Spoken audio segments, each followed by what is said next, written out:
রাজ্যের বিরোধী দলনেতা শুভেন্দু অধিকারীকে আইনি নোটিশ পাঠালেন দার্জিলিং জেলা তৃণমূল ছাত্র পরিষদের সহ-সভাপতি সৌরভ ভাস্কর। নিউ লাইফ ফার্টিলিটি সেন্টার আধুনিক চিকিৎসা ও বিশেষজ্ঞদের সহায়তায় আপনার স্বপ্ন পূরণ করতে প্রস্তুত। নতুন জীবনের স্বপ্ন সত্যি করতে আজই যোগাযোগ করুন। নতুন জীবনের সূচনা এখানেই। Cancer isn't the end. With the right care, it can be the start of a new beginning. Hope and Heal Cancer Hospital, where hope is real and healing truly begins. অভিযোগ, সম্প্রতি শুভেন্দু অধিকারী একটি সাংবাদিক সম্মেলনে রাজ্যের বিভিন্ন কলেজে ভাইপো লবির লোকেরা চাকরি করছে বলে অভিযোগ তোলেন এবং তার প্রমাণ হিসেবে প্রায় 50 জনের ছবি প্রকাশ্যে আনেন। সেই তালিকায় সৌরভ ভাস্করের নাম এবং ছবি রয়েছে বলে দাবি। শুভেন্দু অধিকারীর ওই বক্তব্যকে মানহানিকর বলে উল্লেখ করেন সৌরভ ভাস্কর। তিনি জানান, শিলিগুড়ির কমার্স কলেজে ক্যাজুয়াল কর্মী হিসেবে কাজ করলেও আমার নিয়োগে কোনো প্রকার রাজনৈতিক প্রভাব বা পক্ষপাতিত্বের ভূমিকা নেই। শুভেন্দু অধিকারীর এই মন্তব্যে সামাজিক ও রাজনৈতিক সম্মানহানি হয়েছে। এই কারণে আমি আইনি পথে যাওয়ার সিদ্ধান্ত নিয়েছি। ইতিমধ্যেই তার কাছে আইনি নোটিশ পাঠানো হয়েছে। আগামী 7 দিনের মধ্যে যদি শুভেন্দু অধিকারী প্রকাশ্যে নিঃশর্ত ক্ষমা না চান, তবে আমি আদালতের দ্বারস্থ হব। আপনাদের একটা প্রথমে ছবি দেখাই আমি। এই ছবিটা আপনারা দেখতে পাচ্ছেন সবাই। 8 তারিখ বিকেল 5টায় বিরোধী দলনেতা শুভেন্দু অধিকারী একটা প্রেস কনফারেন্স করেছিল। এখানে লেখা আছে, দার্জিলিং জেলা তৃণমূল ছাত্র পরিষদের ভাইস প্রেসিডেন্ট, আমার নাম সৌরভ ভাস্কর, আমি কমার্স কলেজের ক্যাজুয়াল স্টাফ। প্রথমে আপনাদের আমি অবগত করি, আমার সঙ্গে কলেজের স্থায়ী অস্থায়ীভাবে আমি কোনোভাবে যোগাযোগ নেই। আমি 2012 সালে কলেজে অ্যাডমিশন নিয়ে ভর্তি হয়েছিলাম। 2016তে আমি কলেজ থেকে পাস আউট করি। তারপর আমি কলেজে প্রাক্তন ছাত্র হিসেবে কলেজে আমি যাতায়াত আমার আছে। পরে আমাকে দল দায়িত্ব দেয়, কলেজের জেলার সহ-সভাপতি হিসাবে আমি কলেজে দায়িত্ব পালন করেছি। ছাত্রদের সঙ্গে আমাকে ভালো সম্পর্ক। এই বিরোধী দলনেতা যে মিথ্যা, যে কুৎসালো একটা পরিবেশ সৃষ্টি করেছে পশ্চিমবঙ্গে, এর বিরুদ্ধে আমাদের লড়াই চলছে। আমি আপনাকে দেখাচ্ছি, আমি ওনাকে অলরেডি একটা লিগাল নোটিশ আমি পাঠিয়েছি, ওনাকে আমি পোস্ট করে পাঠিয়ে দিয়েছি। ঠিক আছে, আমি ওনাকে 7 দিন সময় দিয়েছি। ওনাকে নিঃস্বার্থে ওনাকে ক্ষমা চাইতে হবে। যদি উনি ক্ষমা না চান, আমি আরও হায়ার আমি লিগাল নোটিশ পাঠিয়েছি। যদি উনি আইনগত ব্যবস্থা আমি নিব। আর ওনাকে আমি একটা কথা বলতে যাচ্ছি, উনি আমার যেটা মনে হচ্ছে উনি ভাইপো গ্যাং, ভাইপো বলতে উনি আমরা যেটা বুঝতে পারছি অভিষেক বন্দ্যোপাধ্যায়ের কথা বলছে। আমার মনে হয় উনি অভিষেক বন্দ্যোপাধ্যায়কে ভয় পাচ্ছে। অভিষেক বন্দ্যোপাধ্যায়ের আতঙ্কে উনি ভুগছে। উনি আমাদের সর্বকনিষ্ঠ শাখা সংগঠন তৃণমূল ছাত্র পরিষদ, উনি তৃণমূল ছাত্র পরিষদের সঙ্গে লড়াই করে উনি পারছে না। উনি কি করে অভিষেক বন্দ্যোপাধ্যায়, মমতা বন্দ্যোপাধ্যায়ের সঙ্গে লড়াই করবে, এটা ওনার ভাবনার বিষয়। আমি আপনাকে বলছি, ভাইপো গ্যাংয়ের কোনো ব্যাপার নেই। উনি এটা মন করা, উনি কুৎসার কথা বলছে। ঠিক আছে, ওনাকে আমার যাটা মনে হচ্ছে উনি একটা পাগলের পরিচয় দিচ্ছে বাংলার মানুষ। উনি এটাও বুঝে গেছে যে 26-এ ওনাদের পরাজয় নিশ্চিত। সেটা জেনে উনি আগে থেকে একটা পাগলের প্রলোভ সৃষ্টি করেছে।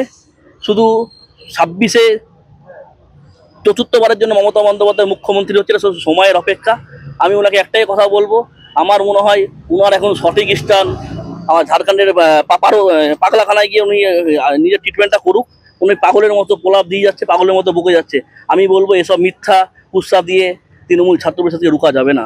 কোনো নিয়ন্ত্রণ বলতে কিছু নেই। আমি কলেজের পাস আউট ছাত্র, আমি দলের সহসভাপতি ছিলাম। আমি কলেজের সঙ্গে ছোটো ছোটো ভাই বোনের সঙ্গে আমার ভালো সম্পর্ক। নিয়ন্ত্রণ বলে কিছু নেই আমাদের। না, এটা পুরোপুরি মিথ্যা অভিযোগ। কোনো অভিযোগ, এটা পুরোপুরি অভিযোগটাই ভিত্তিহীন অভিযোগ। আমি কোনো কিছুতে মধ্যে আমি ইনভলভ ছিলাম না। এই আমার নাম দিয়েছে, আপনাকে ছবি দেখাচ্ছি, এখানে উনি কী লিখেছে, আমি ক্যাজুয়াল স্টাফ। আমার সঙ্গে কলেজে এটা তো আপনাদের আমি একদম ইস্যু তো এটাই। ঠিক আছে, আপনারা দরকার বলে কলেজে যোগাযোগ করতে পারেন, এনবিউতে গিয়ে যোগাযোগ করতে পারেন। সেজন্যই আমরা কলেজের সামনে করেছি। আমি কিন্তু আমার টাইম দেওয়া ছিল 12টার সময় আপনাদের অফিসে, কিন্তু অফিসে না করে আমার দাদা বেদটা বলে কলেজ গেটে করার জন্য আমি কলেজ গেটে দলের নির্দেশে বলতে পারেন। আমার তো ব্যক্তিগত জীবন আছে, আমার ফ্যামিলি আছে 100%। আমার বাবা মা আছে, আমার সংসার আছে, আমার সব কিছু আছে। আমার সমাজে আমার একটা ভালোবাসা আছে। আমাকে মিথ্যা দিয়ে আমাকে আটকে রাখা যাবে না। মিথ্যা অভিযোগ আনবে কেন? প্রত্যেকটা মিথ্যা অভিযোগ একটাও না। আমি জেলার দায়িত্বে আছি, জেলার আমি তৃণমূল ছাত্রের সহসভাপতি। না, এগুলো মিথ্যা কথা, এগুলো পুরোপুরি মিথ্যা, এগুলো বানানো। আমাকে না যদি হবে হেনস্থা করার জন্য হতে পারে, না হওয়ার কিছু নেই। আজকে পাঠালাম, এটা আপনাদের আমি সবাইকে দিয়ে দেবো।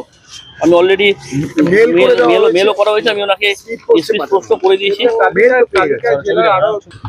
আজকে আমরা যে জন্য আপনাদেরকে এখানে আমন্ত্রণ জানিয়েছি সেটা হচ্ছে এই জন্যে যে আপনারা জানেন যে গত পরশুদিন পশ্চিমবঙ্গের বিরোধী দলনেতা শুভেন্দু অধিকারী একটি সাংবাদিক বৈঠক করেন, যেখানে তিনি সারা বাংলায় 50 জন তৃণমূল কংগ্রেস কর্মীর ছবি দিয়ে তাদের সম্বন্ধে যে অভিযোগ তুলেছিলেন, সেই অভিযোগের আমরা জানি অনেকাংশেই সেই অভিযোগ ভিত্তিহীন, সম্পূর্ণ মন গড়া এবং মিথ্যা।